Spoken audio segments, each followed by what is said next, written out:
and I ran an intramural sports program. Then I ended up running an after-school program. So I was the youngest person in Arizona to actually run the program for the city. So he comes up to me, he's like, hey, what do you do for a living? I have a bunch of tattoos at the time. I was like, oh, I'm a hedge fund manager. And he was like, wait, what? Hey there, welcome back to another episode of the Austin Zaback Show. Today we have a guy by the name of Justin Mercer, aka Call Tattoo. You've probably heard of him before. He's actually a realtor, and he actually runs a real estate team now. And not too long ago, he was in corporate America, and it's pretty crazy. You know, this dude is tattooed from head to toe, and his story is really crazy. You know, he's been in a dark place in his life for a long time, and he was able to overcome all of that and use all of that to his advantage, and now it is literally his marketing strategy. So his tattoos are his marketing strategy, and I'm excited to share this podcast episode with you. So let's go ahead and jump right into the episode. All right, we have Justin Mercer on the show. Call Tattoo, man. It's been a long time. I feel like, I've been following you for like years now, I feel like. Do you really? Oh, dude, for sure, bro. Yeah, I've heard it. I've seen all your stuff, and my assistant was like, I got you on Austin's show. I was like, what? Like, I didn't even think I said, I didn't know, because she was trying to get me on a bunch of podcasts. So I was like, oh, shit, okay. That's awesome, dude. Yeah, no, I've known about you for a long time. Well, you got a one-of-a-kind brand, you know. Try to stand out. There, I don't know any other people that have the brand that you have, you know, so which is really cool, man. And you've done really well for yourself, dude. So, yeah, I appreciate you being here. I know your time is valuable, so I appreciate you taking the time. It means just as much to me, so I appreciate it. Of course, man, of course. So, dude, for those people that don't know you, man, like, what the heck? How'd you get into real estate? Like, give us a little bit about your backstory. Like, where'd you come from? How'd you get here? So 2.5 years ago, like literally, maybe a little bit longer, almost 3 years ago, I was probably at the like worst point in my life. I was like miserable, hated life, hated myself. I was at a dead-end job for 13 years and just ruined 2 marriages, my relationship with my kids, my relationship with myself. Like, it just tore everything down. I've always loved real estate. I just never thought I could do it just because of my look. So I was like living vicariously through other people. Just wish I had a different job. Like, the hours sucked, the workload sucked, and it was just, I had horrible anxiety, and it was just like went through another divorce, and it wasn't nothing to do with me and her and all that. It was strictly like my relationship with myself through work. Yeah. And it was just at the end of the point where I'm like, how long am I going to keep going down this road of repetitiveness? And literally lost her, lost the house, custody with kids, because I worked at midnight. Yeah. And I was in the corner of my room crying. This is literally 3 years ago. Wow. And in the corner of my room crying, like, what the fuck am I going to do? I lost everything. I don't know what I'm going to try to do. So the next day, I worked at midnight, so I stayed up all night. And the next day when I got off, I signed up for real estate school and started that night. Yeah. For 2.5 weeks, I didn't even sleep, dude. I slept maybe 7 hours total. Wow. I went work, school. Yeah. And then any time in there, I just try to spend with the kids. Yeah. So I think it was going to work, dude. So, Yeah. like, when you say stuff like that, like, it still doesn't seem real sometimes. Crazy how fast your life can change, though, you know? Yeah. I always hear the quote, like, man, like, sometimes it just takes 1 year. Like, you'll spend, like, 5 or 10 years to get to that 1 year that changes your life, you know? Yeah. And a lot of times I feel like we change when there's pain, right? Like, I think there's 3 reasons why, like, human beings change. I think one is, like, where there's enough pain where we, like, want to change, right? Mm-hmm. So, like, pain, we're, like, inspired to change, like, vicariously through somebody else. We're inspired to change. And then I think the other one is just, like, we're stagnant. I can't remember what the technical third one is, but pain is the number one reason we change. Yeah. It's the reason I say that, right? And most people, man, I feel like they, when the pain gets bad enough, then they're like, all right, like, I got to do something different, you know? I should have done this 10 years ago. I've always wanted it. Like, I've had the idea. I just haven't, like, put it in motion. So, yeah. But it's almost better because, especially this year, we found out, like, when that market turns, you know, back's against the wall. Like, I've been there before.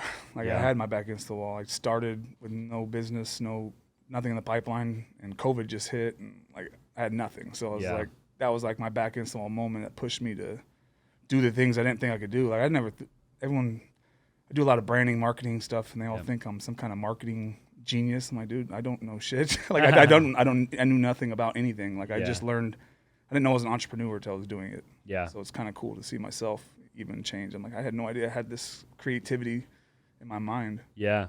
I feel like sometimes that's like a benefit, right? Like, I always thought, somebody told me one time, they were like, sometimes being naive is like your best friend as an entrepreneur.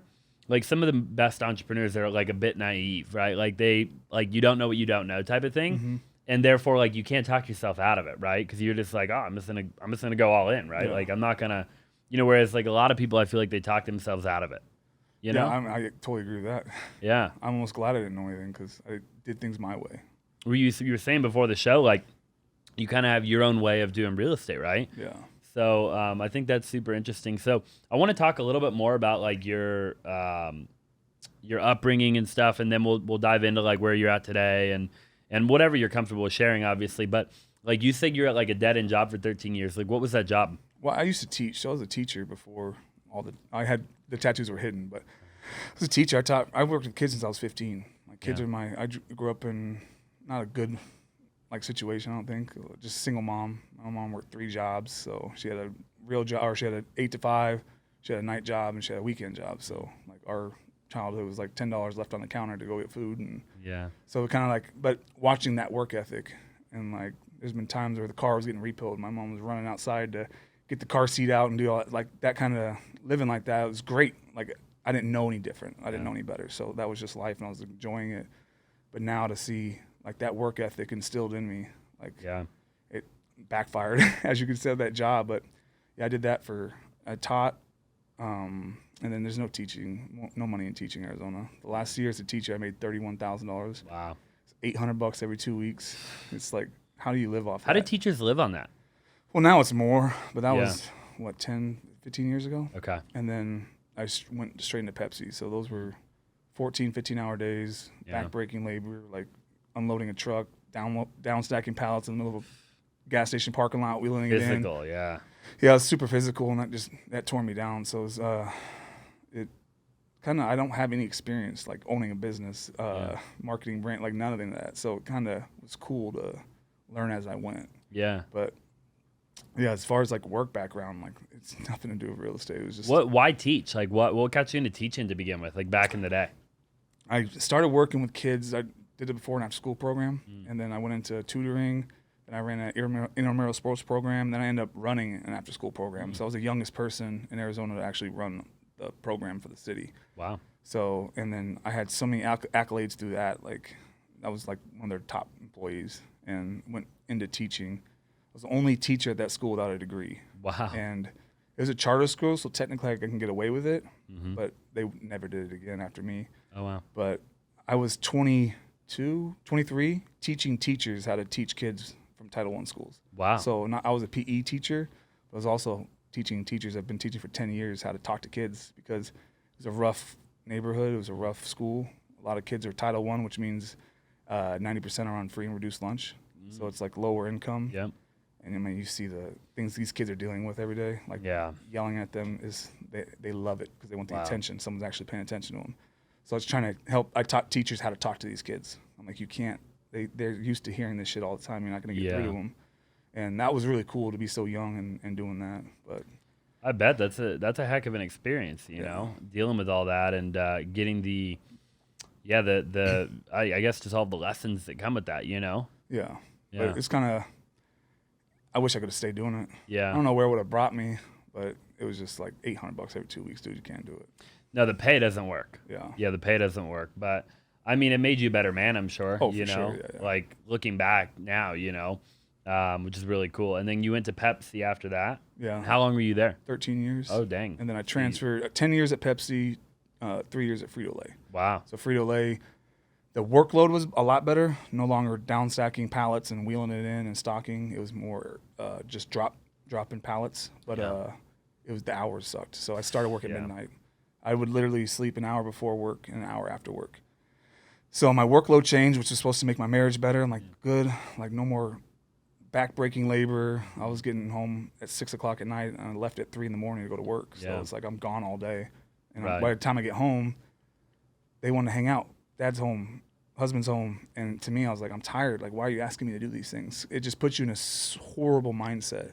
And then the hours switched, but now you're sleeping an hour before, an hour after. And my wife and I it was too much. Like, it was just, I was so unhappy. Like, on Sundays were my days off. That's when you're supposed to hang out and play and have fun, right? No, I'm tired. Like, why are you asking me to go to church? I don't want to go to church. I'm tired. Yeah.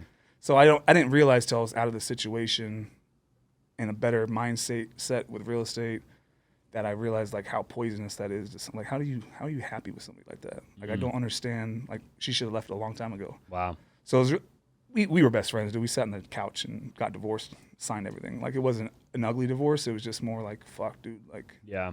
sorry. Like, I wasted your time pretty much, because that's what it was. I bet you learned a lot from that. I mean, that's a tough. I've never been through that. I've been through a lot of other things, you know. But I mean, just to hear you talk about it though, like, and talking about like the things that you learned in retrospect, like looking back, like, I feel like that's something a lot of people. I mean, a lot of people don't ever learn, right? Like, they get out of something like that, they blame the other person, right? So like, I feel like that's super like big of you to recognize all of that. Yeah, I mean, everyone like wants different situations, but it's almost like you're put in during certain situations to grow. Like, because now I could teach my kids better. Like, I've been through the experience, so it's not like I've lived through it. So now I could teach the kids better, and I've lived those life lessons that help them. But more than that, like 85% fail rate in real estate, right? I think it's like 87. Yeah, 87% fail rate. Yeah. So like being in positions where like I cannot fail. Like, I know what that life was like. Yeah. It puts me in a different mindset with real estate. It's like when times get rough, there's not rougher than what I was experiencing. Like, I don't care what the market is. I'm gonna do whatever the fuck it takes to push myself forward, because I know what it was like to go back. I'm like, I'm not working another job like that. Like, real estate was my dream. I'm here. Yeah. I mean, your financial freedom, your schedule, like it's amazing. Like, I can't ever go back. When you got into real estate, like, when do you remember like when you finally said like enough is enough, I'm getting into real estate? Like, when was that moment in time? This November 2019. So January 2020, I still had a job. I was still working at Frito. I was licensed, but I wasn't working. I worked 60 hours a week. And I was tired. Like, I wasn't working. And at that time, Russell Shaw did that post about me, which got the news story on me. So I'm like, I had this following, this crazy following on Facebook and stuff. I even sold one deal. I got another job, but all these people are reaching out to me to do speaking engagements and stuff. And I'm like, I haven't sold a house yet. Like, I don't even know if this is going to work, right? Yeah. So it like put me in, like, it was a really stressful time, because like if it fails, I look like a big joke. And the biggest change coming in was I didn't want to be perceived as a joke. Like, my whole thing was to change the stigma, not just do real estate, but change the stigma on my look. So it was nerve-wracking, but I had all these people following, looking up to me, and I'm like, I still, technically, I'm lying to them, because I have a safety net. So I'm telling people to chase their dreams, but in reality, I have a safety net still. So Matt Chick, I don't know if you know who that is. He like talked to me, and he like yelled at me. He's like, yeah, all these people supporting you, and you keep bringing yourself down, all this stuff. So I ended up quitting. February 2020 was when my 2 weeks were over. I'm into real estate. I had 2 in escrow somehow, and at the end of the 2 weeks, they both fell out. Wow. And I was looking to other agents because I wasn't in the industry. I didn't know. Looking for other agents to support, and they're like, oh, that's real estate. And I was like, what the fuck? Yeah. This is like heartless. Like, it's just like, that's it, cut and dry. And then March 2020, COVID hit.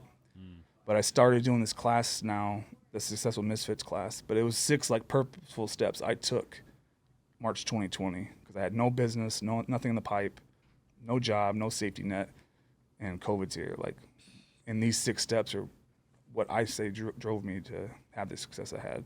And what are those? For the first one, let me run through all of them. Sure. First one was the why, and it's not the corny why, like everyone says. Like, here's my why. It was sitting in a mirror interviewing myself, because if real estate fails and I don't get the business, here's what I have to do to somebody else. I got to say, here's me, here's my experiences, here's what I've done for other companies, here's what I could do for your company. So instead of doing that, I did it to myself, and I looked at myself in the mirror and said, what can you do for this company called Tattooed Realtor brand? What have you done for other companies? So I'm sitting here trying to actively look what I've done for other companies that can roll into real estate. But my real why was, it wasn't my kids, and it wasn't to support my kids. Like, I was miserable supporting my kids. I was miserable taking my kids to Disneyland. I kissed them every night, good night. I got them food. Like, I was a dad. So they're not my why. It's not an obligation. Like, they'll always be taken care of. If real estate fails, I'll get 3 jobs to support them. Sure. So that wasn't gonna be my why. I needed a why to push me, and it was to change the stigma. So if I get viewed as a joke, like, I just did all this for nothing, you know? So the first one was the why. The second one was, I think, the biggest one, and a lot of people miss, I feel, in the industry, was think like a consumer, not like an agent. So a lot of agents think like agents. They have this agent mindset. They're posting for agents. They're getting accreditation by agents, and they're all agent focused instead of a consumer. So like 72 Sold, they came in with the same thing everyone does, but he spent $2 million a month telling people what he does. Right. Like he's thinking like a consumer, right? Yep. For me, it was I bought 2 homes and sold 2 homes before I was in real estate. So how did I choose my agent? And she was the hot girl at the gym. That's how I chose my agent. So I know people choose their agent based on that. So how do I become the hot girl at the gym? And it was being out there and vibrant on social media. That's how I was gonna become the hot girl in the gym, just to be noticed and be known. But when I looked up her numbers, because everyone thinks they have to project all this knowledge to their client base or to social media, and I was like, I didn't have to, because I chose her from the gym. I looked at her numbers when I'm in the industry from where she was. She sold 2 houses a year. Right. But she was a great agent. I don't want to take that from her. Sure. She knew her stuff. She was a great agent. But I didn't look up her numbers. I was a consumer. I didn't do any of that kind of stuff. You just assumed. I just assumed she knew what she was talking about. She was talking about. But if I go to Steak 44, I don't go back and ask the chef for his credentials. Hey, how many steaks have you cooked? Yeah, I just assume. Career? I'm here. It's an expensive steakhouse. It's going to be good. And if it's bad, it's just whatever. Sure. It was an expensive steak. Sure. But that's how I rolled my thinking into real estate a big time. Was I went back, instead of just coming up with an idea, I went back to my social media. I said, what was my mindset when I bought these homes? And I had 8 people on my social media that were agents, friends, people I went to school with, someone I played flag football with, and my friend's wife. Okay. All agents. I didn't use any of them. Why? I go to their pages when I bought a house. And 2 of the people were posting market updates and just sold, just listed every fucking day. And I'm like, I must have just got used to skipping their stuff. Because even, I told you I was buying a house. I was in the mode to buy a house, but I assume my agent knew, so I don't need to look at your market update. My agent knows all this stuff. She'll handle it, right? That was my mindset. So I'm like, that was my moment. Like, I'm never going to post that stuff, because that was stuff I was skipping by. Yep. The other ones weren't active, and the other ones were posting food and kids and stuff. So it kind of dialed me down to how I should be running my social media, and half my business ended up coming from social media. So I love that. I mean, the 4th step or perception was huge. That's a whole nother story. Social media was the 4th step. 5th was get attention, an attention. And then the last one was R&D. R&D. That's the other thing I think I'm better at than anyone. Talk to me about that one. So I don't believe in R&D. So if I'm going to rip somebody off, I'm either going to make it 10 times better or make it my own. So, and I tell people all the time, like, you're struggling with business or you're struggling with content. I don't know how. Like, how are you struggling with content? You can go to YouTube. Right. Look up the 5 best realtors on YouTube. Just do what they're doing. Sort their videos from most viewed, repurpose that in your city or whatever it is. But more than that, I think one month I had 2 closings, and someone in my office had 7. I was like, how the fuck they close 7 in a month? So I'm looking through their social media, seeing what they're doing that I'm not doing. And I liked a cool idea they had where they're handing out donuts to firehouses, police stations, schools. And it was a Dunkin' Donuts box with their business card taped on top. So I put my mind back into consumer mode. I'm like, if I'm delivering donuts to a hospital and I'm a doctor or a nurse, I'm going to the break room, I'm opening the box, taking a donut, and walking away. I'm not looking, because how many vendors drop off crumble cookies here, right? Right. You're not looking at the card, dude. You're taking a cookie and walking away. 100%. So I started thinking, good cookie. Yeah. I was like, how do I make that idea 10 times better, right? That's a great idea. I love what they're doing. Let me make it. I'm gonna blow it up, I love right? that. So I made the donut boxes my business cards. So they're huge, bright, glossy black donut boxes, and it's a big. And on the front it says "Let's ink a deal." And my colors, my Instagram and phone number on the side. And the top has my Call Tattoo Real Estate Group and my cartoon character. Yeah. And it's something it strikes you, like that is there when you open the box, like you know exactly who brought it. The first time I did it was at Mercy Gilbert Hospital. I dropped off 7 boxes. I was on 20 stories that day. Wow. So I had my Instagram on. They tagged me in and said, thanks for the donuts. Wow. They were holding up the box. So that's 20 people who didn't know me. All their followers on their stories that didn't know me. Right. So it was just like the same idea, concept that I didn't come up with. I'm sure a lot of agents do. I was just trying to make it better. But you made it better. Mm-hmm. Yep. And I think that's so important, right? I follow a big influencer, Graham Stephan, and you probably heard of him before. And he's got a video in one of his courses where he's talking about, he's saying like, look, go look at, like, similar to what you're saying, right? Go see what other people are doing, see what other people are posting. But he's like, don't even watch the video. He's like, just look at the title and thumbnail, right? Let's say on YouTube, for example, right? And then what do you think about when you see that title and thumbnail? Make that video, right? So you're taking their video idea, but it's what comes to your mind. Like, what creativity can you apply to that title or video? Yeah, I love that. Yeah, I love it too, dude, because I think you're right. A lot of people are copying. Everybody's copying everybody, but they're just taking it exactly for what they did, and they're just copying it. I had a discussion about because my real estate videos, I go for two things. That's it, just two things. I'm going to try to make them laugh, and they're going to know in some way, shape, or form I'm in real estate. Yep. I'm never going to talk about a market. I'm never going to do interest rates or nothing. You watch the video, at some point I know you're going to laugh, and because I'm just going for a share click, right? Sure. I think the share button is the most powerful tool in real estate. Yep. As far as marketing goes, because it's free.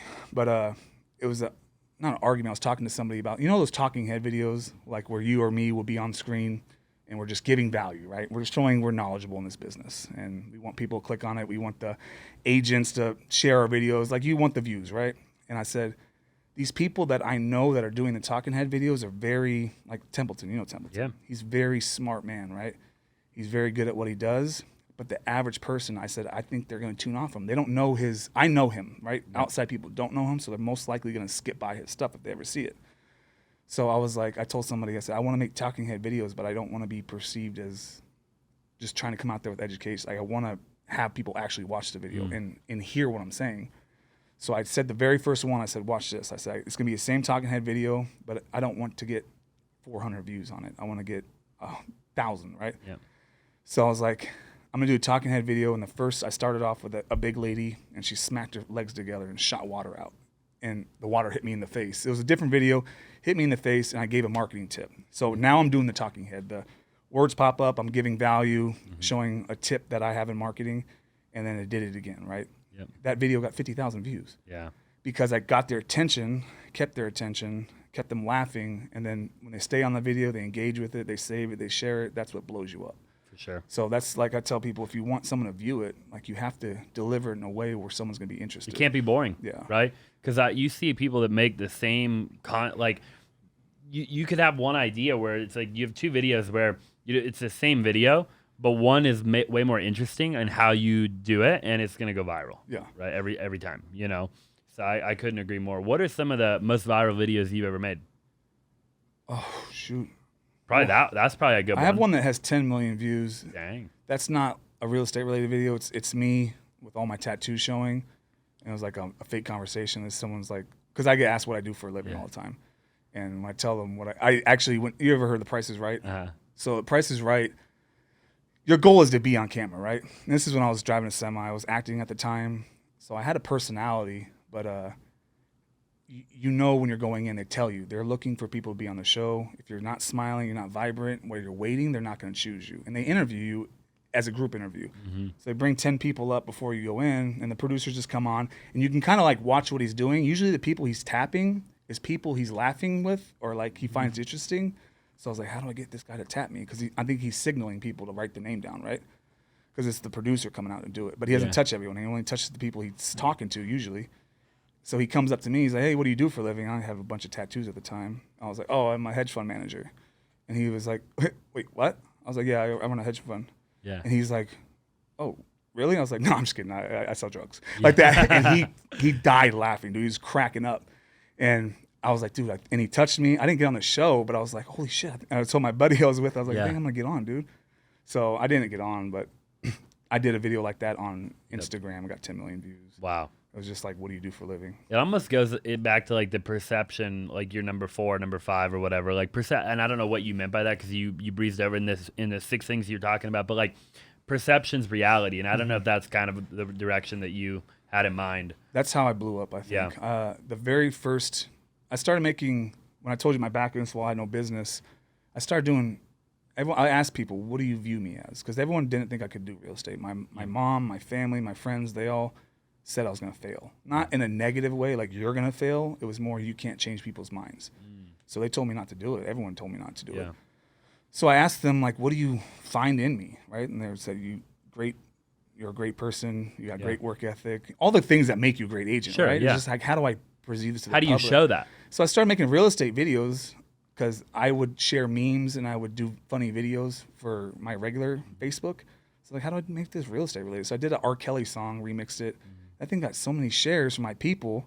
I was like, oh, I'm gonna start doing. I'm gonna take this seriously, right? So the very first video I took seriously. If you've ever wanted to get into wholesaling real estate and you want to learn how to flip contracts and wholesale, right? Maybe you're brand new, maybe you've never wholesaled a deal, or maybe you're even doing a couple of deals a month right now, but you want to learn how to do more. Instead of joining my coaching program or somebody else's coaching program, we're actually looking to hire.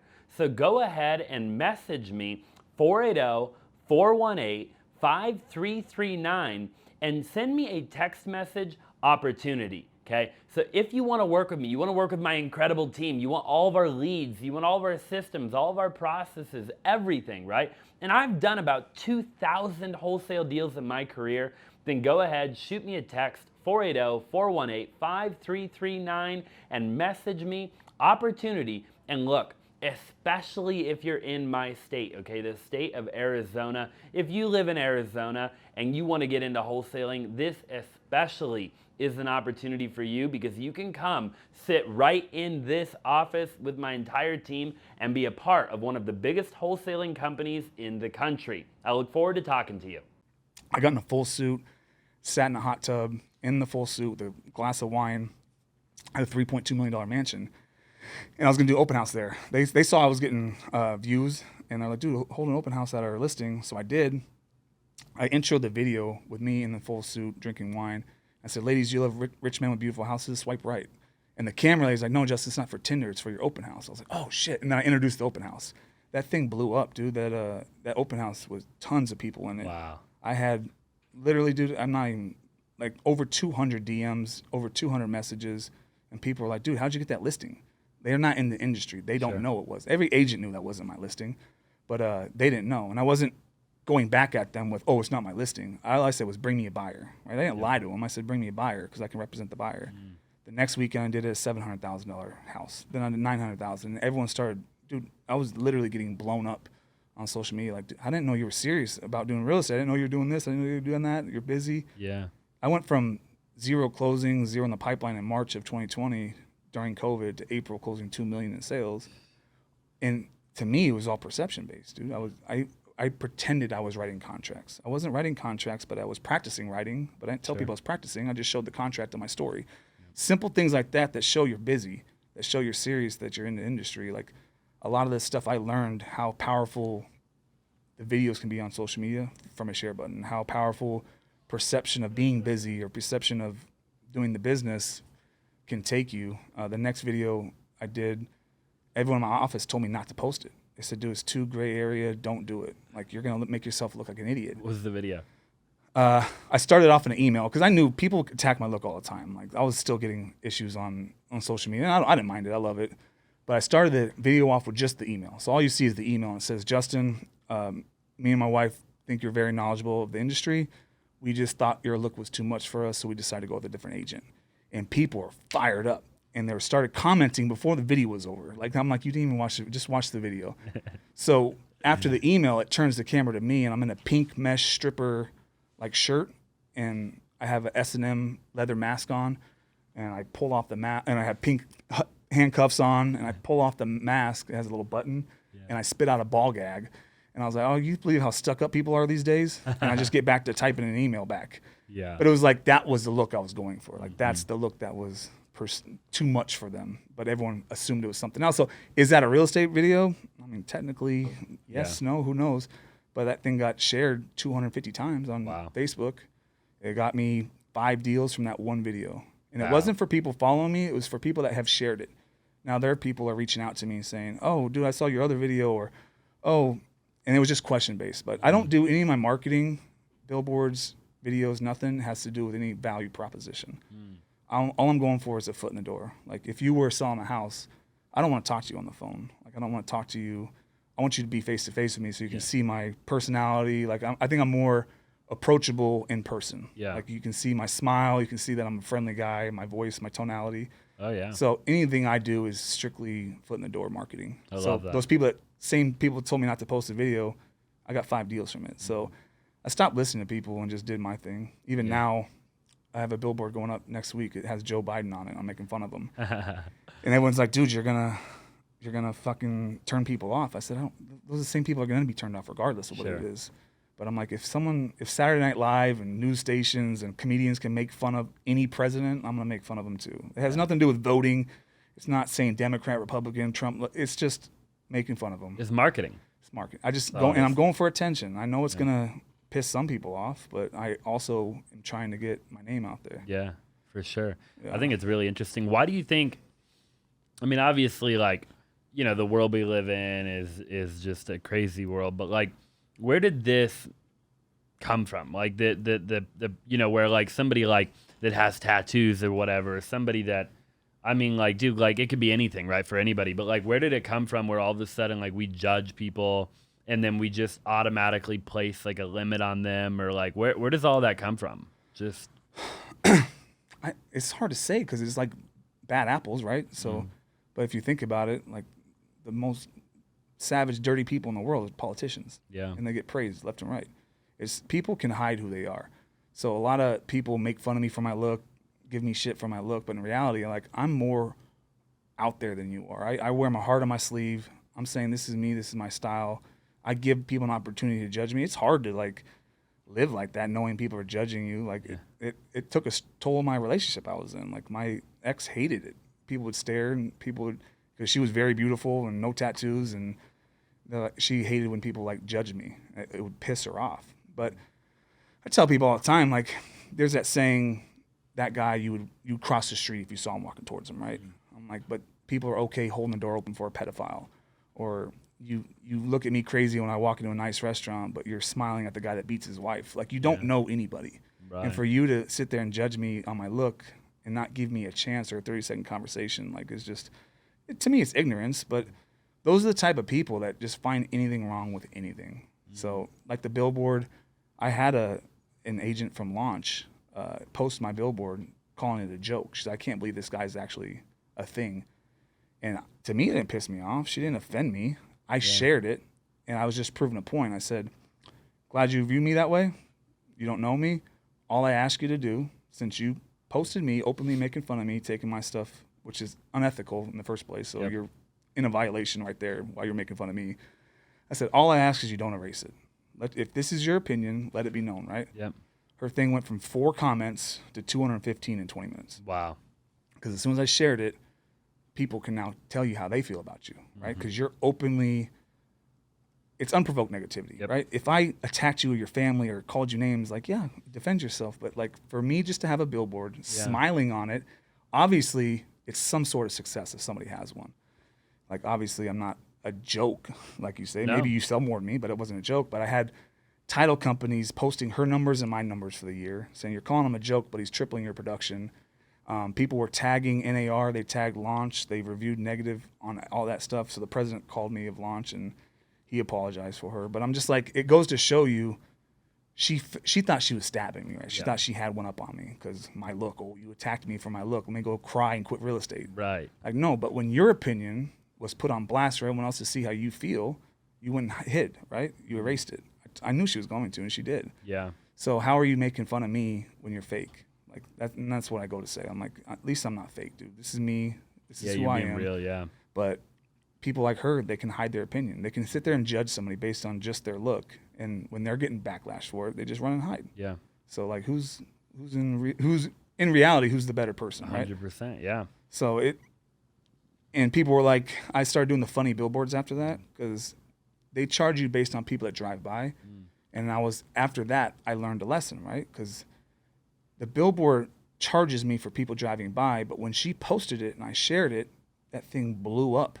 And now everyone's sharing my billboard technically, right? Because that's what was the post. Sure. I got shared 40 times before I got erased, so that's 40 shares of my billboard before I got erased. So I'm always thinking, dude. So I'm always thinking, I was like, I'm not gonna do a billboard with my stuff on anymore. I'm just going for a laugh. So I had the NSYNC billboard, and it said, it was, you never seen the NSYNC cover with the guys on the like Marriott dolls or whatever? Yeah. So I put my face on all their bodies, and I said, instead of bye bye bye the song, I put bye bye bye like BUY BUY BUY. Yeah. And it says, "Are you not in sync?" Like IN space SI. Yep. So I said, "Are not in sync with your living situation. Let's talk." It had nothing to do with real estate, but it did. Yep. That thing got shared on Instagram like 250 times because I had my Just Instagram like brand on it. awareness. Yeah, so I just started doing it for shares. Yeah. And that's the Joe Biden one. It's the same thing. It's all for, but it's just like that idea. Everything sparks from stuff I'm dealing with, Sure. right? Or stuff that comes in the surface. So like her doing that had me a different mindset. For sure. Like, it got me thinking different ways. So like I was thankful for it. And I think like the tattoo thing it's an interesting thing, right? Because everybody's got their thing, even if it's not obvious, right? So like, you know, because I hear people they're young, right? They're like, oh man, I'm too young to be in real estate. Like people aren't going to trust me, right? Or people, or they have an accent, or they're a female and they don't think, or they're a male, or they're overweight or they're underweight. I mean, like I have a lisp, right? My S's. I had an expander in my mouth 10 years ago when I had braces, and ever since I have a lisp, right? And people will call it out, like in comments, like people will say that, right? And for a long time, like many years ago, obviously, like it would bother me, right? I would Like think making about fun of you for it? Oh yeah, people for sure make fun of me. Oh yeah, I mean, not every day anymore, but like, yeah, if I have a video go viral, like you'll see comments in there where people are making fun of it, you know, and it doesn't bother me anymore, right? I'm just like, dude, like if you're that shallow of a human being, then like we were never gonna be friends or anything, anyways, you know. So, and again, it's just judging, right? You're judging a book by its cover, same thing, right? But I think the lesson to people is just like whatever that thing is for you that you're insecure about or whatever, like own it, right? Because you owned it, and as a result of that, you had a lot of success, right? But had you not owned it, like had you not just said, you know what, I'm gonna own this thing, right? And I'm gonna get into real estate, and I'm gonna let it be my brand, or I'm gonna let it be whatever. And for somebody else, maybe it doesn't become their brand, but they do have to own it. I didn't own it forever. So, I mean, like I said, I should have done this 10 years ago. Sure. I didn't own it because I was afraid. I was afraid of the general population and what they're going to think of me. But it wasn't until I started, then you realize the biggest knock on me in the beginning was my look, right? So who would trust him? So my argument back to that was, what do you mean who would trust me? So Anybody who gets to know you. Yeah. Well, I'm like, why would you think that? And they were like, oh, because you have face tattoos. I'm like, okay, so let me just put this in perspective. If I was a doctor, right? If I was a surgeon and I look like this, you're not going to trust me. But I went through 8 years of school. I went through $300,000 in debt. I went through a residency. I went through all this shit to become a surgeon. And now that I have a scalpel in my hand, I'm like, oh fuck, my face is tattooed. I'm an idiot.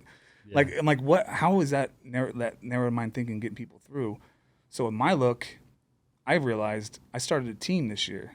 I have women on my team who are very good looking, right? Yep. Single women don't want to work with them because they're intimidated. Married couples don't want to work with some of them because the wife doesn't want their husband working with this hot agent. So, and like Russell Shaw, none of my friends would use Russell Shaw. He's the most known agent in Arizona, but none of my friends would use him. No, I would never call the guy. Exactly. Like it's just like the pencil skirt realtor, the girl, the older Remax agent, the very young kid who's a killer. Like nobody gets everybody. So like, why am I going to be held to a different standard? 100%. So I came in knowing nobody gets anything. So what I thought I did better than anyone, I teach this in the class too, is when you study marketing, I study it now that I'm good at it. So now I'm interested in it. Yeah. You only truly get, and this is any marketing, any business, any large tech company, any marketing, any fast food, they all have the same stats, right? They go after 33% of the population. Because 33% will always be your fans. The other 33% will hate you. And the other 33%, they're just in the middle. They're not out. They're not with you. Yep. They're just indifferent. You just have to catch their attention. So I start learning is I'm only going to pay attention to the people that would use me. And those are who I target everything to, because those are the people that are going to use me, share my stuff, give me referrals. So I target my audience better than anybody is what I thought. And what I think most agents do, and it's a great way of thinking because everyone thinks like this, right? They change who they are to appeal to the 66%. But they're kind of changing who they are. They're not owning who they are. They're not owning their lisp and being out there because you have every reason to not make as many videos as you do. Yeah. Because the less people that hear you, the less you'll get shit for it or get Sure. made fun of. So when you own it, you appeal to so many more people because you're leaning into what people love you for, whether it's the color of your skin, your religion, the dreads, the tattoos, like whatever it is. Yeah. Though the people that love you will always be the ones pushing you out. So target them, and like those billboards, they're stupid. They're satire. Joe Biden, those people that are gonna look at that and call me immature and not use me are the same ones that if I was up there in the suit and tie with a nice smile on my face and a button-up suit, nice $500 suit, and I said I can save you the most when you go to sell your home. Here's the market statistics, all this great stuff, right? They're still not gonna use me. No. Because they're not ever gonna use me. Yep. And that's what I started learning throughout the years is I can market better than people just because I can own who I am better than people. And it's easier for me to own my look because it's like so out there.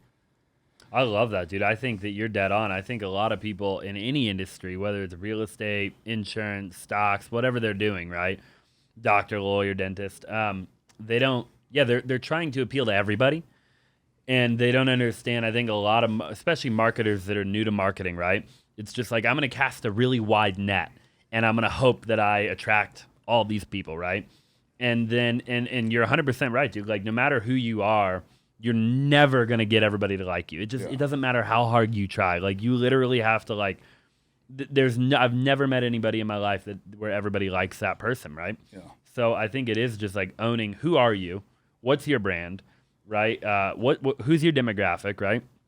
How would you recommend to people that maybe, like you said something where it's like, yours is easy, right? It's just, hey, I'm tatted, right? Okay. But like for other people, like, how do they figure out like who they are truly and authentically, and then like who their demographic would be, like theoretically? Like, is there a process for people to do that? Yeah. So like I said, I didn't know anything about branding and marketing before real estate. But it's almost an advantage as well. Like, no, I didn't go to Penn State Business College, but I've also learned a lot of life lessons and trial by fire.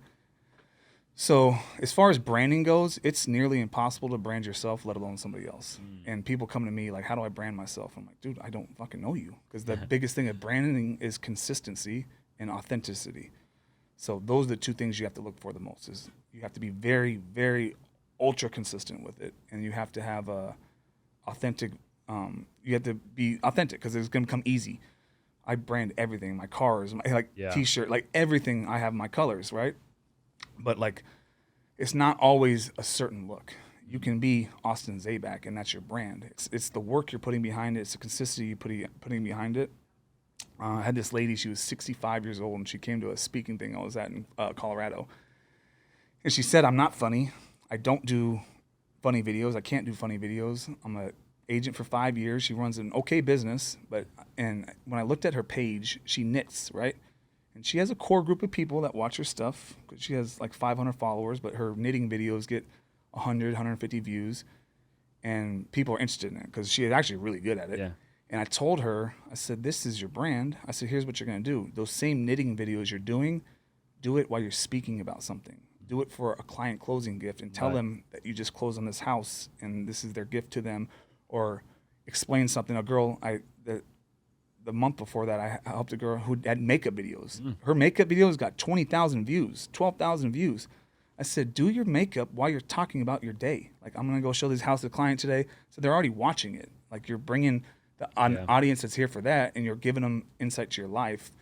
That lady that did knitting, she got a listing from one of her videos from someone who watched it. Son was selling a house. Wow. So she messaged me. Literally, it was 2 weeks. So it was like perfect timing. Like, does that happen all the time? No. But I told her, I said, it's not always about the view count, right?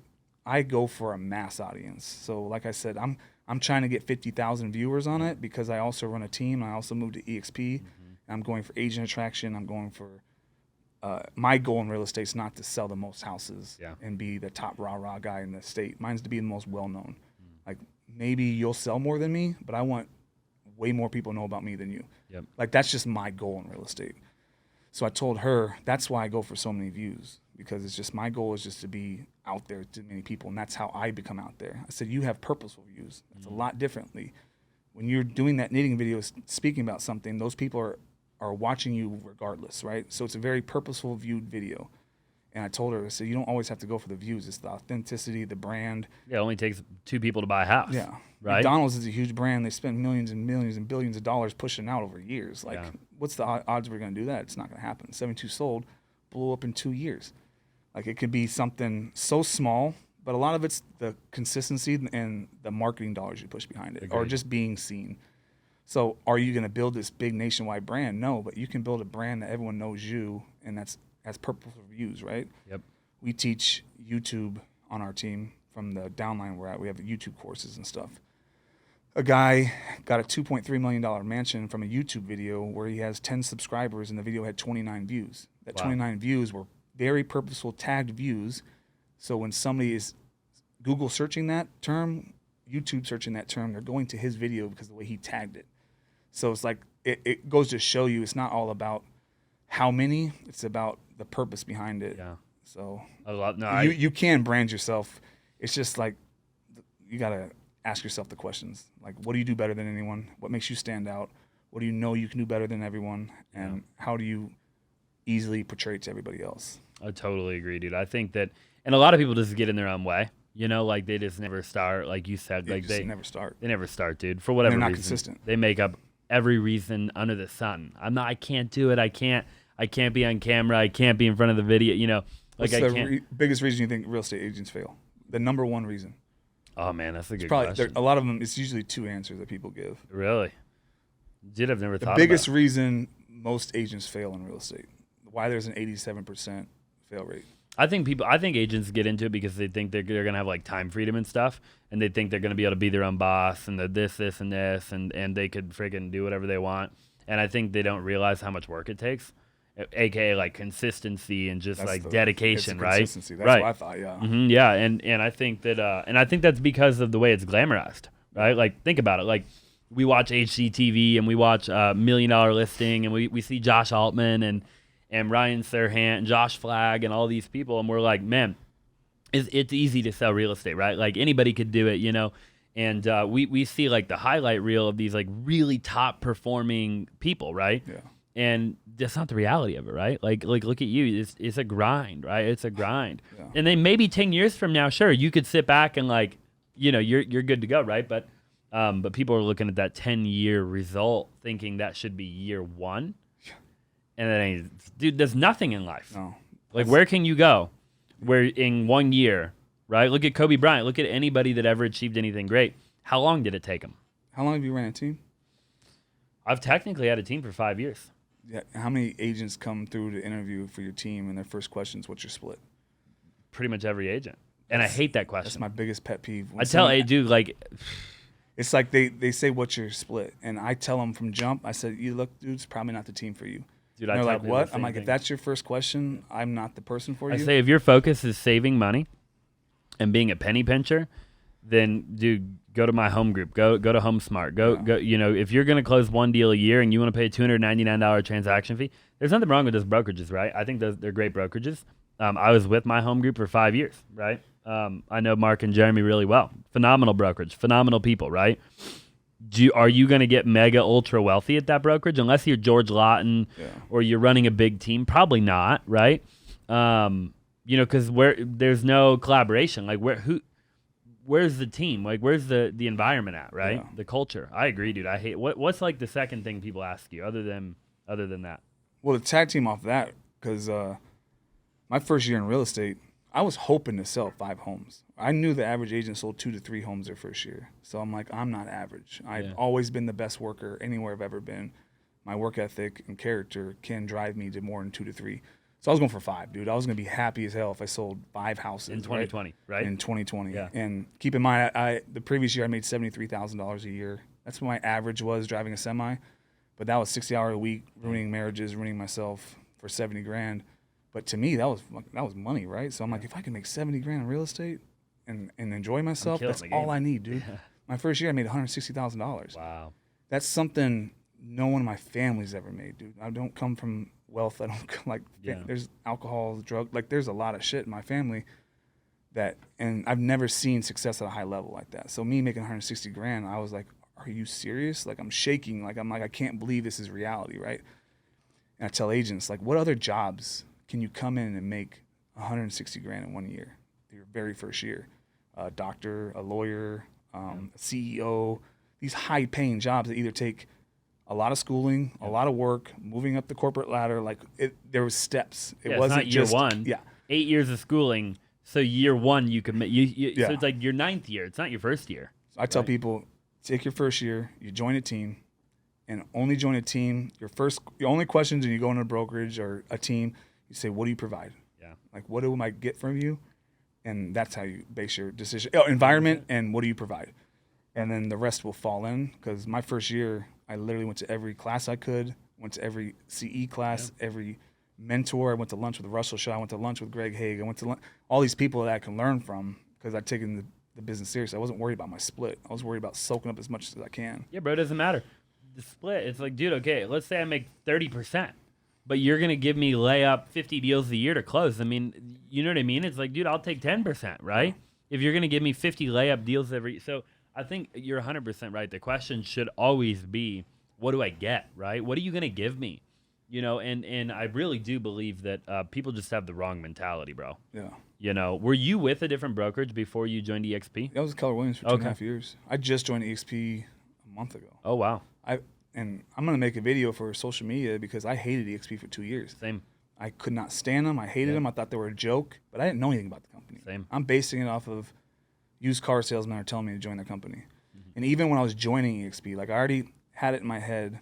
So like the story came like I started a team this year. Yeah.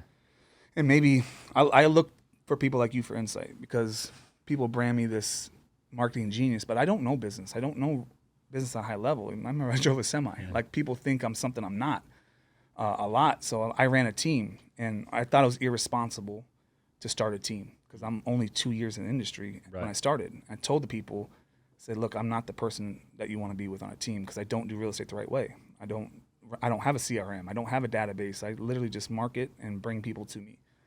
And it's hard to teach that. And that's not how you're supposed to run your business, so I'm not going to teach you that. Sure. But I did learn wholesale last year, and 5 wholesale deals I did last year made more than 12 transactions in retail. Yeah. So I was like, this year I bounce more retail and wholesale. So I told my team, I can help you bounce your business between 2 different investments in retail. And I said, that's what I can provide you as well as the social media, stuff like that. So I did start a team, and it was a 70-30 split their way. So they got 70, I got 30, and I put them on billboards. I had everything that I was still doing, and you realize you're running a team the wrong way. Templeton begged me to shut the team down. He's like, dude, you can't make profit doing this. And I was like, yeah, I can. I'm trying to help people, right? Yeah. And then I go to Mega Camp for KW, and I'd meet with the top teams, and they're all very high split, high accountability. And I started learning, I'm like, shit, this is not working. I'm not making money, and now I'm losing money because I still have the money it costs to run a team, but now I'm giving away my deals. So instead of 100% of my deals, I'm getting 50% of my deals. So I came back and tried to implement standards, and they just weren't getting met. And then I went to San Diego for the speaking event, and there was 10. I love this story, dude. I fucking love it just because it brought me so low. It brought me so low when I had this high of last year. Last year was the best year I've ever had. Made more money than I ever made in my life, and I just thought, damn, this is realistic. I can keep this going. And this year came crashing down, right? Yeah. And it's embarrassing. It sucks. Like, it's just like, wow, like the market turning, the starting a team, the getting an office, like all this came at literally the worst time. Yeah. And I'm at this event, and there's 10 of us speaking, right? I'm late because my plane was late. I show up a half hour late. Every single person there, so the 10 speakers and the VIP guests knew who I was. They all came up to me. Some of them took pictures. Some of them said, oh, I've been following you this, I've been following you that. And to me, I was like, cool, dude. I was on a high. I'm like, all these people know who I am. It's cool. We sit down and start talking business and teams and strategies and all that. And one guy had an $860 million team. One guy had a $700 million team. One chick did $120 million by herself. Wow. And I'm sitting there like, every time someone speaks, my head gets lower and lower. I went back to the hotel that night. I was depressed, dude. I was like, I can't do this anymore. Like, I don't run real estate the right way. I don't do it the right way. And when I go home and try to change the ship around, right, I got to go try to get 10 agents underneath me. And I got to go try to teach them how to do real estate the right way and hold their hand for 2 weeks while they do it. And knowing at the end of the 2 weeks when they're off on their own, 2 of them are going to do it, 8 of them aren't. And then now I have to wait for everyone to produce. 5 of them are going to leave. Exactly. So I started getting scared, dude. Like I was like scared and nervous. Like it just see it all crashing before my eyes. And I'm like, wow, like I can't believe I just fucked up my whole career trying to start a team and knowing I can't do real estate. So I learned quickly this year, I'm not a real estate agent. I'm a marketer who does real estate. Yep. And I'm not a team lead. I'm a recruiter. Because I had 50 people reach out to me when I started a team. I kept it small. So I knew I could get people. It's just didn't want to do them a disservice, so I didn't take anyone. Yeah. And then Mike Sherrard from EXP, I saw him the next day, and he had been following me for 2 years, he told me. And I was like, oh, shit. I looked on his page. I didn't know who he was. I looked on his page. He had 70,000 followers. He has a Lamborghini, like all this shit. And I was like, dude, I didn't know you were balling like this. He's like, yeah, I've been following you, hoping you never move to EXP and hoping you would never do YouTube. Because he's like, I think you would blow it up. Yeah. So I hated EXP for 2 years to joining in 20 minutes. That's awesome. He didn't pitch me EXP. He pitched me. Yep. He's like, here's what you should do. Because you have to have something to offer, right? And it all comes down to what you can offer people. Because you're getting pitched a bag of goods to a downline, but how are you supposed to go recruit and promise people Zoom meetings or meetings with so-and-so, which is like, if they wanted it, then go to YouTube and get the same answers. Yeah. But they're joining my downline for a Friday access to them with a mastermind for 200 people. Like that's kind of how I was getting pitched, dude. Yeah. So that's why I always said no. And then Right. when someone pitches you a different way, and then now that I'm at the company, how long have you been there? A year and a half. It's so agent focused. I love it. It's like it's the most makes sense for so many people. Dude, I was turned off forever. Bro, I said no. Brian Colhane, if you're familiar, called me in 2018. I said no. He called me in 2019. If you're a real estate agent or a real estate wholesaler, then you know that lead generation is one of the most important aspects to any business. You know that you have to consistently generate leads on a weekly, monthly, and yearly basis. That way your team has people to call, and that way you're constantly getting new opportunities in your company. I actually partnered up with a company called Rocket Lead Services, and they have VAs that are outbound cold calling on your behalf every single day. In my experience, there's a lot of different ways that you can generate leads as an agent or as a wholesaler. You can do pay-per-click, you can drive for dollars, you can do text messaging, you can do Facebook ads, Instagram ads, and so much more. In my experience, I believe that cold calling is by far the #1 way to generate leads in 2022. Not only is it my favorite way, but it is the highest ROI from what I've ever found. So Rocket Lead Services is one of the best companies out there for doing just that.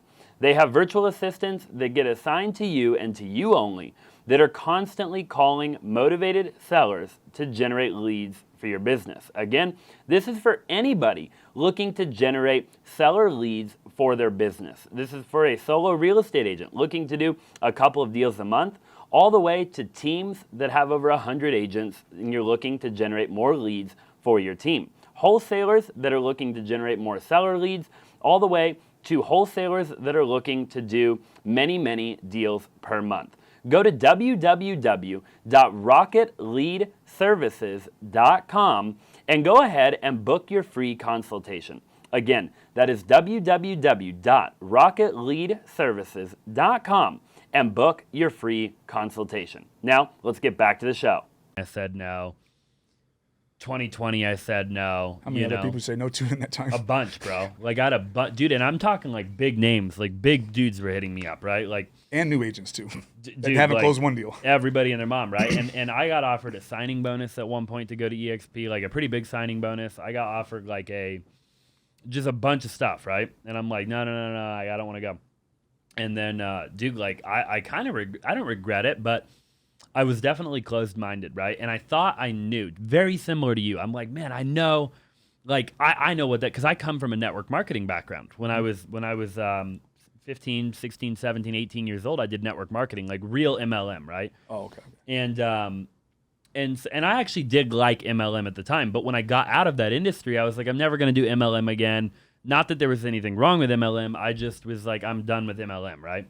Because I did like 4 MLM companies growing up. And so, yeah, bro, every time somebody would bring up EXP, I'm like, nah, I'm not interested, right? But what I didn't realize, I think, for me, was that it is so much more than that, right? Mm-hmm. Like, I think people associate, like, the revenue share model with EXP as if, like, that's the only reason you would join the company, right? And it's like once I really looked at the brokerage, it's like there's like 15 other reasons why the brokerage is incredible, right? And I think that is what like got me. I love the collaboration, bro.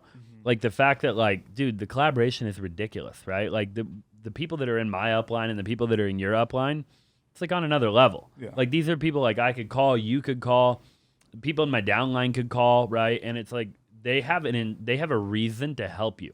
Like what other brokerage in the world, Keller Williams, whatever, and I hate to talk badly because these are good brokerages, right? Yeah. But when you look at these other brokerage models, nobody that is doing better than you really has any incentive to help you do better, right? Like think about it. If I did 10 million last year in sales, right? And there's a dude at my brokerage that did 50 million. I'm like, yo, bro, how'd you do 50? Like, give me your listing presentation. What are you doing for marketing? What's your pay-per-click look like? Blah, blah, blah, blah, blah. He's like, dude, I ain't going to help you. Even if you guys have a good relationship, right? He's like, I'll go drink a beer with you, but like, I'm not going to give you my freaking formula, right? And I think that is like the first thing that attracted me to Even the, if it the wouldn't brokerage. make a difference, he Right. wouldn't give it to you. No. Like you're not going to take his clients. It's just that's how the mindset is. A lot of it. Like Because that's how the brokerage model's always been. yeah, Right? It's a broken model. You know, Gary Keller did a good job in his day and time. I think Keller Williams was probably the best brokerage until brokerages like EXP came along. You know, because he kind of created EXP to a certain degree. Glenn Sanford came and made it better. Yeah. Obviously, right? Because Gary Keller created the profit share. yeah, Right, but it's totally different than revenue share, right? Like there has to be profit to share. yeah. In And I'm order not for getting the- paid off your deal, so it's Right. like I didn't even know that kind of stuff. I thought it was just like you're using me, dude. Like Yeah. you're pitching me on this thing because you're gonna use me. But that's how it sucks for EXP because you learn what a great company it is. Like the stock options, like giving you back your cap. Like there's so much shit we can go on. Yep. about Healthcare. the health, like everything. But you just get pitched by the wrong people, and Yeah. it turns people completely off. And like your upline, like Mike's he's the number one agent attractor at EXP, right? And he told me he's giving me like the blueprint. He's like, I want you to beat me. He's like actively wants me to beat him. He'll pour into me, my team, whoever wants to recruit, do whatever. He's like, we will do Yeah. whatever it takes because I want you to beat me because that means sure. I'm gonna benefit. So it's Yeah. like the people, yeah, dude, you benefit from people underneath you, and you benefit from people over you. But it's like, it's not like you're benefiting. It's like Yeah. you're helping each other help each other. You're helping somebody achieve their goal and their dream Yeah. so that you automatically achieve yours, right? Which was the first thing my first mentor ever told me. He said, Austin, he said, if you help enough people in your life achieve their goals and their dreams, you will automatically achieve your goal and your dream every time, right? Yeah. And I love that model for that reason. You know, what are your thoughts? You might not even have an answer to this, but like you got brokerages now like Real. Like you heard of like the Real brokerage? Yeah. Templeton's trying to get me to go there. Yeah, same, bro, same. I have my thoughts and opinions on those types of brokerages, but like, do you have any thoughts or opinions yet, or do you not know enough? Yeah, I watched a couple of the EXP versus Real videos. Yeah. And it's just, yeah, you make better money off of one line, but that's always your shortest line. Right. Like it's just, I'm looking for longevity, and the biggest thing that the argument over Real over EXP is they're so new to it still Yep. that they have room to grow, and that's the mindset. But I'm like, dude, you've had 13 years to grow. You went from 4,000 to 7,000. They went from 14,000 to 77,000. Yeah. For a reason, right?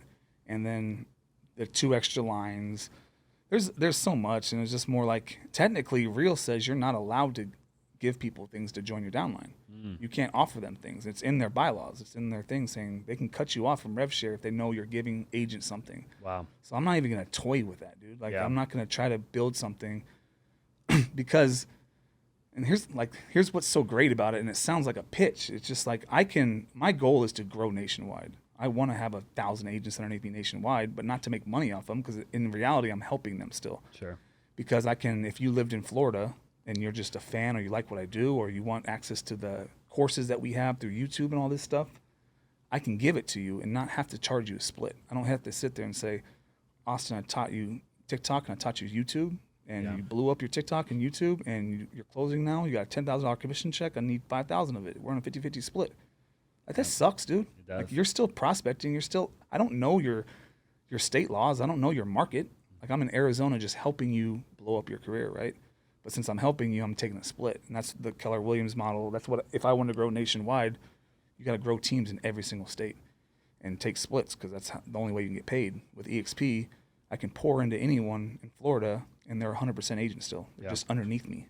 And the reason I can pour into you is because I'm getting paid off of the money that you give to EXP, not out of your paycheck. 100%. And it's just such an easy pitch. But to me, it's like I want to help agents. I want to be known. I want to grow nationwide. And this is the only way I can do it and not have to talk someone into money. Because if I stayed at Keller, and I'm not knocking Keller because I think they're great. They're the top brokerage. Yeah, like, for they're sure. amazing.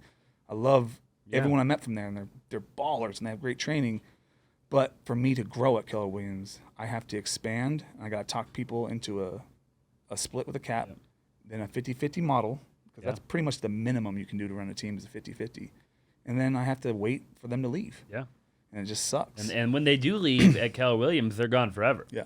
Right? The thing with EXP is that, like, if I run a retail team, right, which I do, and I have 41 agents right now, and somebody leaves my team, 99% of the time they're going to stay in my organization, right?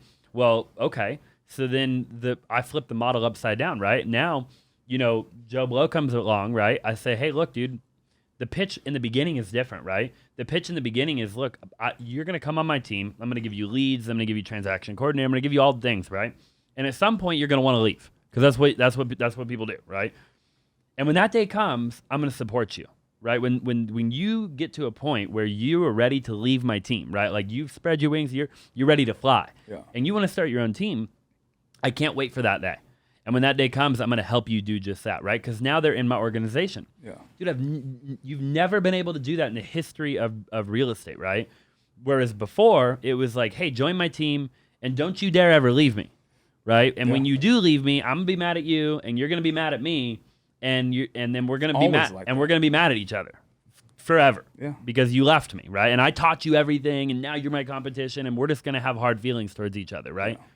Dude, it's like little things like that, right? When you really start looking at EXP and you start thinking about being a team leader, being an attractor, being any sort of like productive agent or productive team leader, I don't see how you can't look at a model like EXP. Like I'm at a point where I'm like, dude, like, have you just not looked at it yet? Yeah. Like when people tell me no, but I'm like, you can't say that. I know, it sucks. right? Like, because even when I said that growing, like you can't say that because it's so cheesy sounding, dude, and it sucks. It does. You just have to like let it go. I say it in my recruiting call. I don't ever mention the brokerage, not because I'm not proud of it. It's because I don't want somebody to think I'm only talking to them because of this. Because of that reason. It sucks, dude. Yeah. I have the Nick and Christy DeWitt's on 72 Sold. They're like the third best. They did $80 million their first year at 72 Sold. We met up. And I'm like, they're going to think it's a fucking pitch. And they asked me what I'm doing. I said, I left Keller Williams. Yeah. And like, why do I have to sit here and say, this is not a pitch? I'm just telling you I left and I went here. Yeah. Because I know the first thing they're think of is he's going to, it just sucks, bro. Like, I'm just like, I can't wait. And I really do want to change the stigma on the company. And I think it's changing every day. Yeah. I actually do. And I think back to the first point really quick, I think that, because I've been pitched on Real a lot too. I have no interest in going to Real.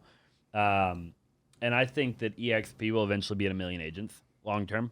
They said 500,000. So I think they'll be at 1 million by 2030. That's crazy. Right. That when I talk to the big dogs, that's their goal, right? Is 1 million by 2030. So for all the people that are like, oh, I'm gonna go join some other company to get the mover's advantage, it's like, dude, you're looking at it the wrong way. You're looking at it like EXP's fully grown, and I'm looking at it like EXP's 8% of the way there. And the stock, you see what I'm saying? The stock, like they have stock too, but but they also have investors. So I don't. Yeah, they have outside money in the company, and I never know where that's gonna go. You don't. And the financials look really good at EXP, right? When you actually look at the revenue and their quarterly and all the different things. I mean, they're growing quarter after quarter after quarter, year after year after year, in every area that you can pretty much measure. But the company itself. There's so many greedy companies out there. There's people at EXP that are making $500,000, $1 million a month. $1.5 million a month, yeah. $1.5 million a month in rev share. That company at any point can change those percentages around to make more money. Yep. And they haven't yet. Yep. And why would they not? You got people making $400,000 a month. You got people making $500,000 a month. And this is like 80 agents that are making not great money, but like, or even 5,000 a month's great. Yeah. So you got so many agents you're paying out. At any point in time, they could have stopped that. Yep. And they didn't yet. Dude, they're just a good dude. Look at Glenn, bro. He's a good dude, right? You know, you see like Tony Robbins just partnered with the company, right? You see Tariq El Moussa, Grant Cardone, Elena Cardone, right? Like, what more do you want, right? And like, it was what? created in a time where agents were exiting through a market shift. Right. And the reason it was created was because they were trying to help agents keep more money and grow more money. So I'm like, it came from a good place. It didn't come from a place of how do we become rich off of these idiots. It was how do we 100%. help our agents?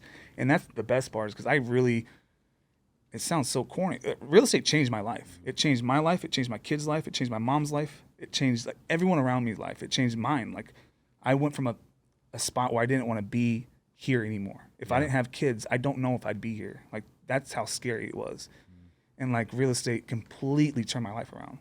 And I was working. It's a job. Yeah. If I won the lottery tomorrow, I'm still doing real estate. Like, that's how much fun I have doing it. And like, it changed my life. So I'm the type of agent that I want to help people change their life. Like, the way I felt, I don't want anyone to feel that.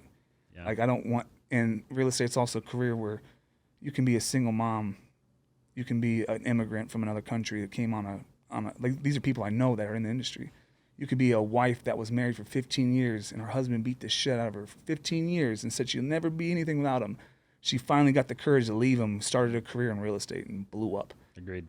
Like, these are people that come from everyday situations that people are in. Like, you don't have to be, I thought real estate was, I had to be born into the family. I had to have a silver spoon. I had to have money. I had to do all, like, there's so many success not stories true, in bro. real estate of people that come from the lowest places in life, that come from another country, that come from shitty relationships. Like, it's one of those careers where you can literally go from the worst points of your life to making 6 figures a year happy. Agreed. And this is a company, bro. It sounds corny. I'm just like, it changed my life. Like, I want to help people. Yep. And I can't help people when I'm taking their money. I agree, bro. I'll blow you up all day if I can. Yep. Let me pour into you. Here's what I'm good at. I couldn't agree more, dude. I think real estate, I mean, they say, I don't know where this even comes from, but like 9 out of every 10 self-made millionaires, and I think billionaires too, did it through real estate. I'm not saying being a real estate agent, but real estate in some way, shape, or form, right? I don't know where that comes from, but like, if you were to Google it right now, that's what it would say. I'll So believe it, yeah. it's crazy, bro. Like, real estate is where it's at. I mean, look at, a former president. Look at, a lot of people did it through real estate, right? Yeah. So, and I love real estate because you were talking a little while ago about wholesaling, right?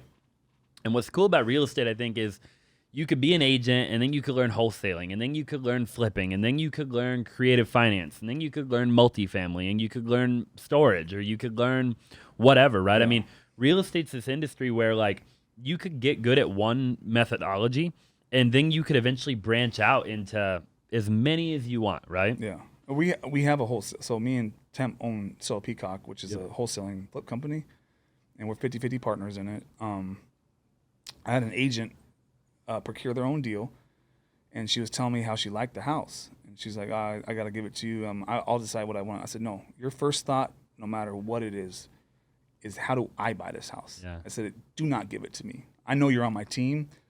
Like, it's very loyal for you to want me to buy it first. I said, but your first thought is, how do I buy this house? And she wasn't in a point where she could. And this is something I'm helping. This is a single mom. I'm like, I will help you.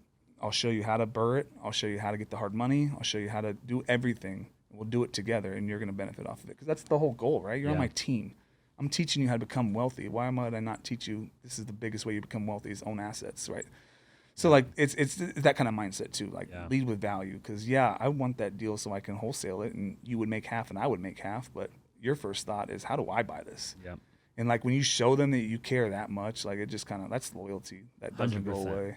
Yeah, dude, I want to create that eventually for our team, like, is giving them, like, a tangible way to, like, buy, because we run a big wholesale operation too, right? But I want to eventually, like, have a whole program for that, where, like, people come on as a new agent, and I give them, like, a roadmap, like, hey, if you do this, this, and this, and then you make X amount of dollars, right? Like, then you could buy one of our deals, and we'll sell it, and we'll show you how to do we'll partner with you, right? Even, like, we'll put up half the money, or we'll bring you whatever it looks like, but, like, give them a roadmap, right? To like, hey, here's how we're going to get you from knowing nothing about nothing to not only making a lot of money as an agent, but then buying your first rental property, doing your first flip, right? Whatever that is, you know? I think that's awesome, dude. They say what 5% do 95% of the business. I also say 10% of the agents actually know how to use their license for something good. Yeah. I don't think 90% of the industry doesn't know that what all they can do with their license, like Agreed. the deals they can come across, the things they can do financially for themselves, and they're just taught one way, right? They go to these brokerages, like I don't want to knock them, so I'm not gonna say names, but these any kind of flat fee that they don't train you, they don't teach you. Their job is to rotate you through, and that's kind of like how I run my team now. I don't run the high split, high accountability. I run my team like a brokerage, right? You have access to everything in the world. Yeah. Like if I go to Keller Williams tomorrow as a single agent, I have access to Bold, I have access to Ignite, I have access to these top agents, but I have to go out there and put the work in and do the work, right? So same with my team. Like I'm not going to sit there. There's an 85% fail rate. So the more I pour into you and watch you not work, I completely will turn off. And I'm very honest with these people up front. I said, I don't want you to join my team if you're not going to work because I know me. I will get turned off because I know what the previous career did to me. Yeah. Like, and that's what you're going to go to. So I constantly think every single day, how do I not go back to that? So if you don't have that same mindset, I can't teach you that. That is experience. You can never do the work because I went through something. So I run my team like that way. I'm like, I will provide you everything. I will give you all the tools you need, but you have to access them. It's like I'll give you what you give me.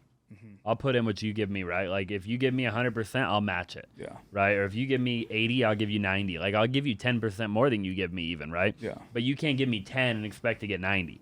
Right? Like that ain't going to work. Yeah. You know. At the end of the day, like I got a business to run too. And for sure. You haven't closed one in 2 months and I'm pouring into you, but every single weekend you're at the club, you're not doing open house. Yeah. During the week, you're not in the office 9 to 4 making your contacts. Just 25 contacts takes 2 hours. What's the biggest tip? I know we're getting a little long on here, but what's the biggest tip for a newer agent? Like, what's the number? What's one thing they could do, man, that just would like freaking it would change their life if they just did it? So you have to run very purposefully, have standards around your business that are non-negotiable, and that means like we talked about this on a previous podcast. It was like, would you ever leave your house without brushing your teeth ever? No, I wouldn't. Why?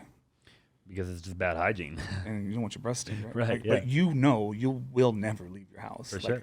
My kids get out at 3. I will never show up at 4. Right. Like I have standards around life situations that you never deviate from.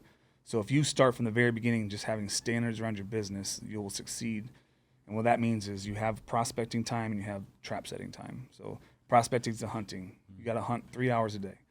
Get your 25 contacts from 9 to 12. You hunt. You're cold calling, you're circle prospecting, you're hitting your database up, like whatever that is, right? Your goal is 25 contacts through prospecting. The rest of the day is when your appointments come and when the trap setting activities come, which is marketing, which is social media, cash buy, like all this stuff is trap setting. You don't know when it's going to hit, but you being consistent around it. Yep. So I tell people 9 to noon you prospect, noon after, it's all trap setting. And you're constantly setting traps every single day throughout the week because it's easy shit. It's putting on your story, I buy your home cash. It's making Instagram reels. It's doing TikToks, doing YouTube, doing the fun stuff of real estate. It's the sexy stuff. And that's why I joined EXP because I know 85% of the people who talk to me in theory will not be in the business, right? So do I sit there and waste all my time teaching the boring stuff I know they're not going to do because we know 85% of people don't do it consistently? Or do I just offer them the sexy shit? For sure. Everyone wants to learn Reels and TikTok and YouTube. And I tell them, I'll blow that side up if you want to. I'll teach you how to do it at a high level. But if you're not willing to do this, just know this is very short time coming. Like, eventually, this will not pay your bills. And I'm good at social media, and I cannot run a business just off social media. No. And I'm very purposeful and good at it and have a great following and great engagement. And I can't even do it. So what makes you think you can? So I tell people, just have the hunting and the trap setting. Like, and make it non-negotiable, at least Monday through Friday. I love it, bro. I think people get into real estate thinking they could just do whatever they want whenever they want, right? Yeah. And it's just not the reality of it, man. What'd you call it? You called it like creating, like I can't leave my house without my teeth brush. Standards around your Standards, right? Yeah. Having standards, dude. I like that, man. I don't think I've ever heard it put like that, right? Like, but having a standard, like, hey, man, this is what if I can't do this, then why am I doing this? Templeton met with me and he told me that standard. He's like, you have standards, and he was one that used the kids as a reference. He's like, would you ever be late? And I said, no. He's like, why? I'm like, I'm not going to let my kids down. He's like, cool. Why do you let yourself down every day? Wow. And not having these standards around your business. And it's such an easy concept to think about, but then you realize you haven't been doing it. And a lot of people don't, and I wasn't doing it. So now I try to purposely create standards around my business, and that's the biggest tip I can give anyone. I think it's massive, bro. Yeah. Because I think you can apply that to like 50,000 different, I mean, like it could look like anything, right? It's like, look, if you want to do 7 open houses a week, then do it. But like whatever that is, like the number one thing is you got to talk to people. Yeah. And you got to meet people, and you got to get in front of people and provide value, right? So however you're going to do that, do it. But like you got to have a standard and a target that you have to hit, right? I love that, man. Dude, I know we've been on here for a little while. Where can people find you, bro? Mostly Instagram is my biggest thing. Yeah. Everything's called tattoo. Like All tattoo. YouTube. I just started YouTube, so it's slowly trying. That's so hard. But Dude. Instagram, call tattoo, and I answer DMs all the time. I try to. If you ever reach out to me, I don't care what brokerage team. I'm never gonna pitch you on anything. I'm gonna help you regardless. So always reach out to me if you have questions too. Call tattoo on Instagram, on YouTube. Anything else you want to leave the viewers or the listeners?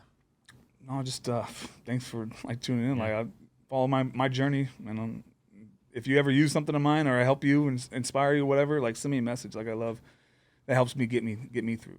Just like everyone, I got bad days too, you know.